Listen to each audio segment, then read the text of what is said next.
डोंगराळे गावात आज हृदय पिळवटून टाकणारी घटना समोर आली। काल संध्याकाळपासून बेपत्ता असलेल्या निरागस 3 वर्षीय देवदूत बालिकेचा गावालगत छिन्नविच्छिन्न अवस्थेत मृतदेह आढळून आलाय। छोट्या जीवाचा असा निर्घृण अंत पाहून संपूर्ण गाव दुःखानं स्तब्ध झालंय। या निष्पाप चिमुरडीवर लैंगिक अत्याचार झाल्याचा गंभीर संशय व्यक्त होतोय।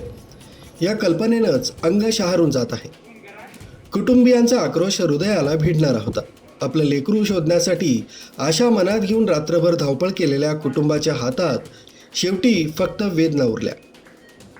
घटना कळताच मालेगाव तालुका पोलिसांसह वरिष्ठ अधिकाऱ्यांनी घटनास्थळी धाव घेतली।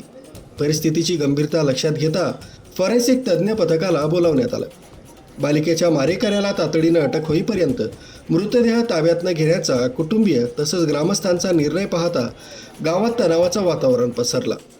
निर्घृण गुन्हेगाराला शिक्षा मिळावी यासाठी गाव एक दिलानं उभं असल्याचं चित्र पाहायला मिळालं।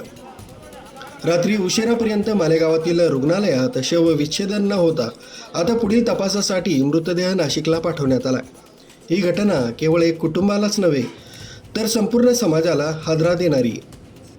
न्यूज ब्युरो, सक्षम पोलीस टाइम्स, मालेगाव।